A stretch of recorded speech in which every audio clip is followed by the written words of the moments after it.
Hi, here I am to talk about one of my favorite TV shows, Orange is the New Black. Yes, style. That's how the show was designed as a title. Orange meaning a common set of prison clothes, and black meaning style, which means prison life is the way of life. Very creative. This is a comedic version of Shawshank,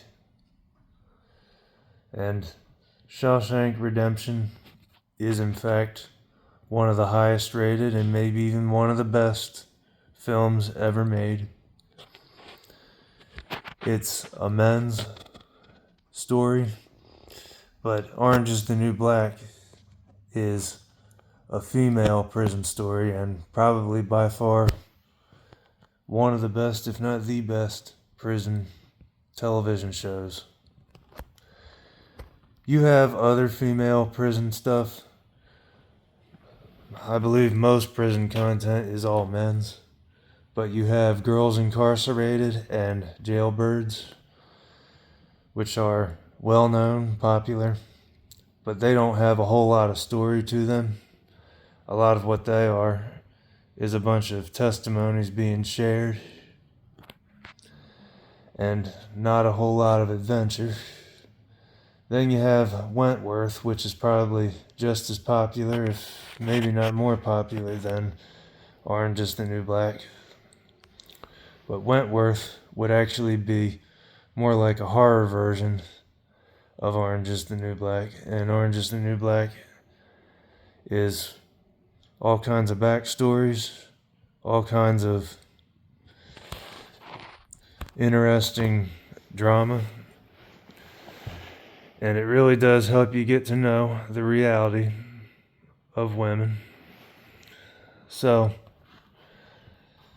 I'm hoping that watching the TV show and even the things that I have to share in here is helpful for getting a better understanding of what would be the best woman for you. It reminds you of what women are like in real life. I believe a big part of why many men are needy is because they listen to a lot of what their mom told them when they were young. And they might have even watched some romance novels, watched some Disney, or see family with their husbands, wives, and wonder when their time is coming. But I must say, you never know what's going on behind the scenes. You only see the good stuff going on. And why would I bring up a prison story for when it comes to talking about your woman? Is because everyone will always assume the worst and you will always hear bad stuff.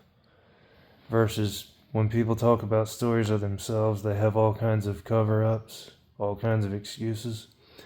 I must let you know that this is a Christ-centered channel, and I'm hoping that overall I can let us in on the fact that women are not objects, they are precious living souls, and they're not felons.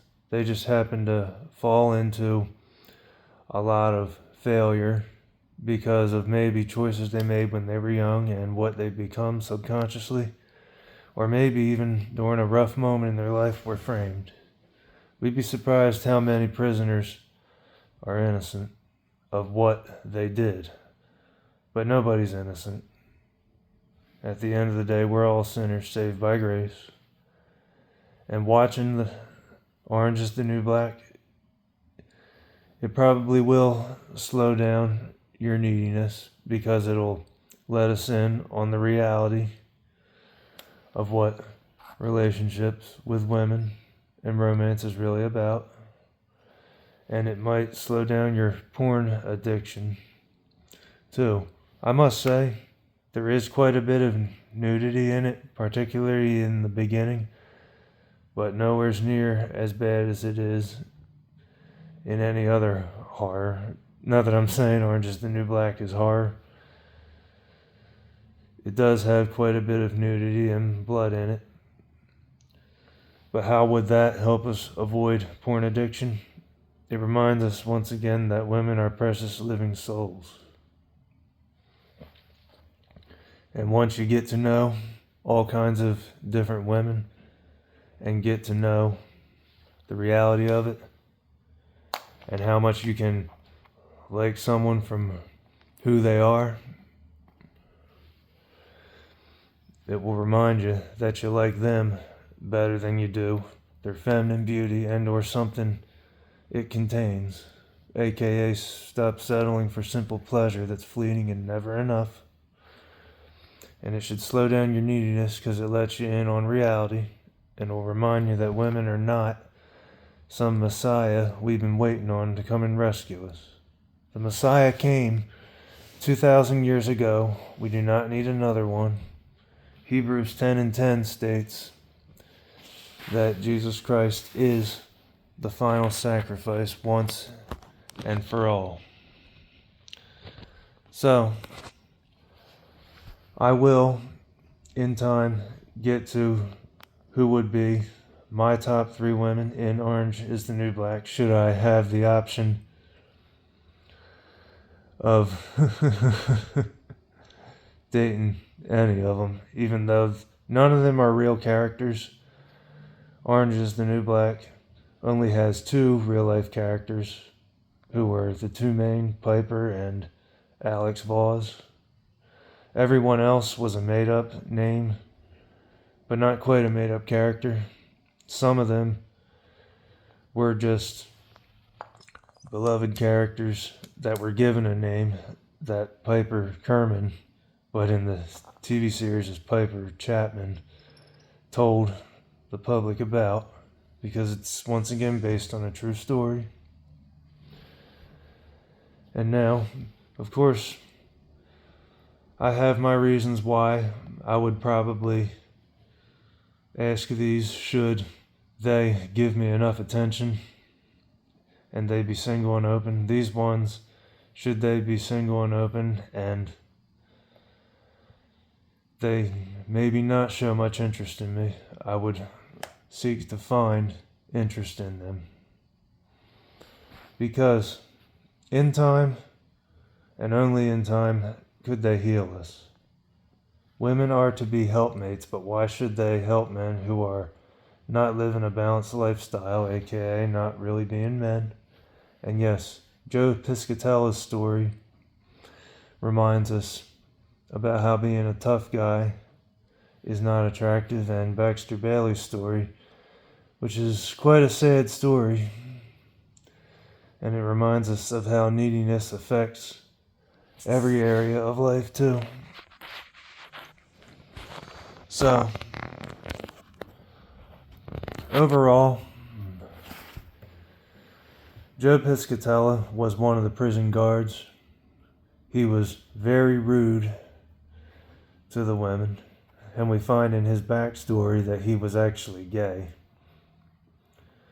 But none of the women liked him because he was negative in his so-called confidence, which is not really confidence, it's cockiness, pride, aka defensiveness, which overall is not tough. It's actually a true weakness. And I encourage my people as much as possible to be calm. So, Baxter Bailey's story. His backstory was about him giving away free ice cream at a job he had, and he got fired for it because he gave it away to every beautiful woman, every beautiful girl that came up, which overall is called an ulterior motive, something that is not attractive and a great sign of neediness. And it's really sad how Pusey Washington, aka Samira Wiley's character, was killed as a result of him just not knowing how to be a guard. He suffocated her, not pinning her down right, and overall she wasn't even somebody that was in the moment trying to hurt nobody.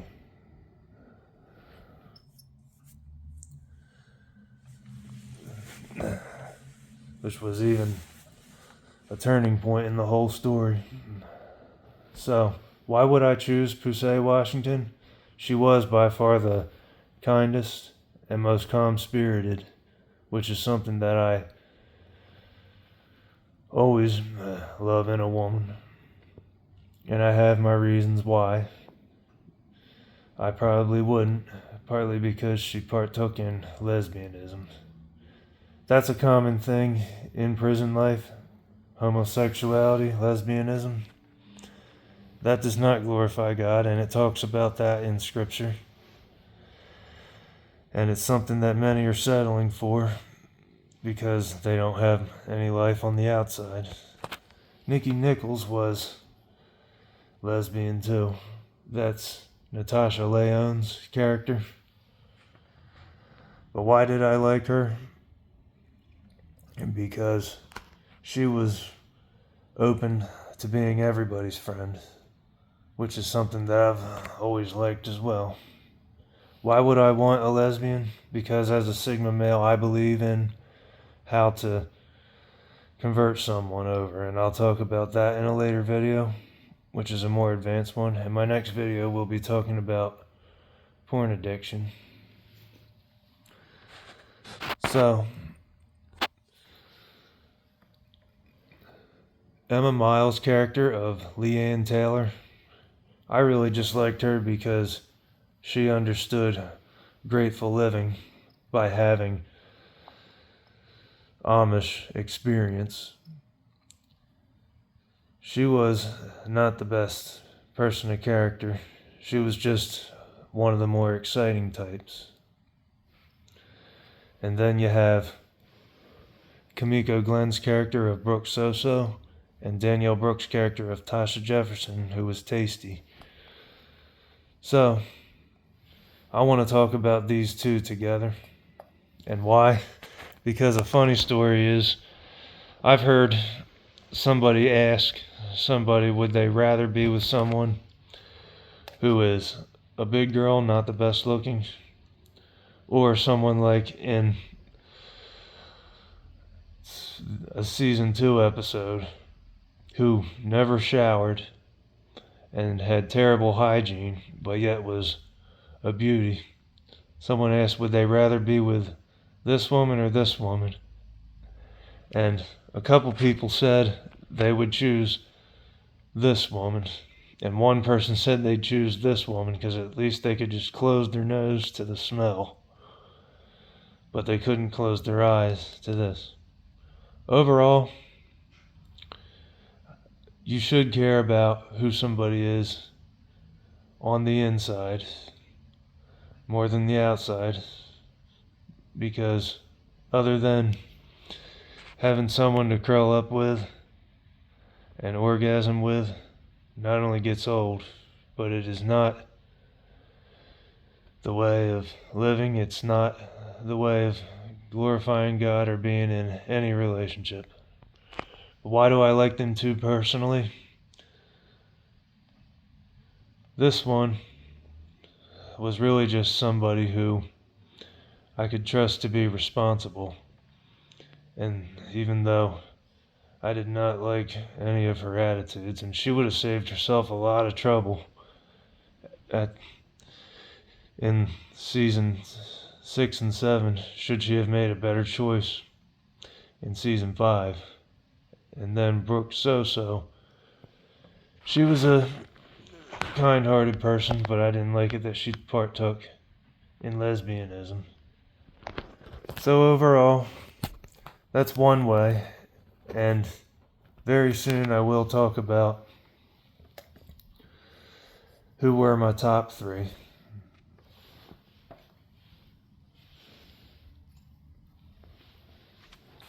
Because when it comes to choosing your woman, you would want to keep in mind that only in time would they be there to heal us of our loneliness. It's not right for man to be alone. That's why God made us a helpmate. But first we have to prove ourselves as men.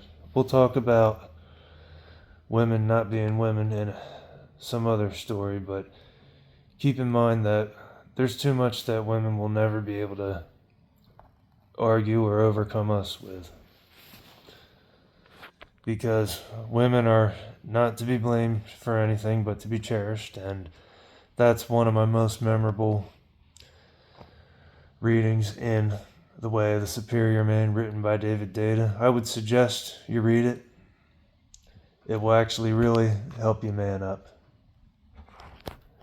And when it comes to choosing your woman, think about what are your perks. Because when it comes to attraction, it's not just thinking about what you have to offer her, but what she has to offer you. What excites you? What excites her? What were some of your life experiences? And then, lastly, but certainly not at least, you want to think about, are you truly one who can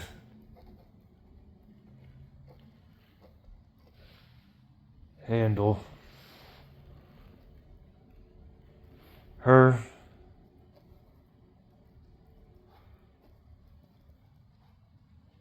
specifically? Yes, being the man in the relationship does not mean being over demanding. It means having the final say. It means never being reactive or intimidated by anything she says or does to you. Women are not here to satisfy us, like David Deida also said. They're here to inspire their gifts toward us. Because yes, overall, women do need men. Because women most of the time would think based on how they're feeling in each given moment, and men think in motivational truth. Some try to say that men do not need women, but there is actually one thing that men would need women for. But once again, only to those who actually have purpose in life. They would only help someone with purpose, and even inspiring their gifts toward us, they would be able to keep us calm so we don't take things too far. So, here's why I would choose Yellowstone's character of Lorna Murillo.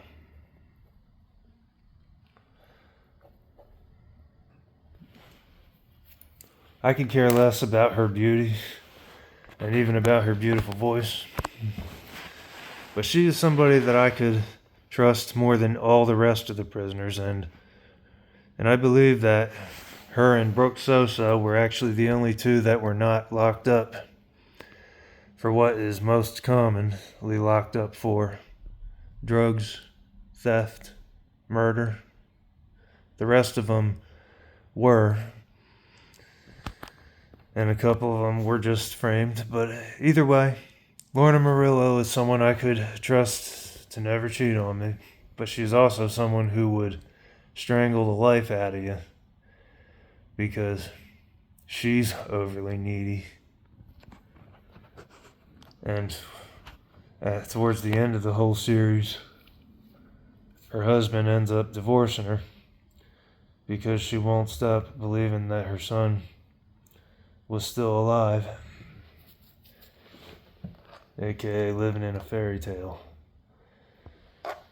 So, Number two, and the only thing that really separates number two and one is really just the fact that number one is probably the most wife material in here, and this one is someone who would actually have most in common with me, which would be Taryn Manning's character of Tiffany